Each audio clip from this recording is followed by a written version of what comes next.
भारत कश्मीर विच इंसानी हकूक दीआं धज्जियां उड़ा रहा है। ये आखना है बरतानवी पार्लिमानी ग्रुप का जिन्हें कश्मीर विच भारतीय जुल्म ते जबर उत्ते एक रिपोर्ट भी शाया की है। रिपोर्ट विच आख्या गया है कि भारत ने पब्लिक सेफ्टी एक्ट ते armed force special power act जै काले कानून राही कश्मीर विच जुल्म सितम ढा के इंसानी हकूक की बुरी तरह पामाली की है। रिपोर्ट विच भारतीय हुकूमत ते जोर दिता गया है इन्हां जालम कानूनां नूं फौरी तौर पर खत्म करे।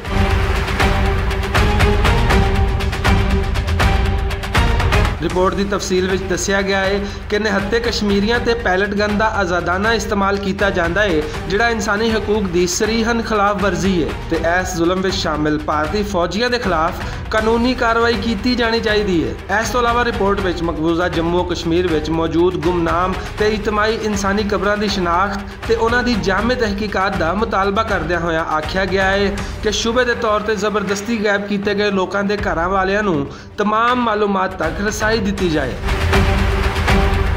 पाकिस्तान ने बरतानवी पार्लिमानी ग्रुप वालों मकबूजा कश्मीर में होने वाली इंसानी हकूक की संगीन खिलाफ वर्जियां ते रिपोर्ट जारी करने का खैर मकदम किया है जिसकी मदद नाल ना सिर्फ कश्मीर उत्ते पाकिस्तानी मौकफ की तायीद हुई है बल्कि पूरी दुनिया के सामने भारत का मकरू चेहरा भी नंगा हो गया है।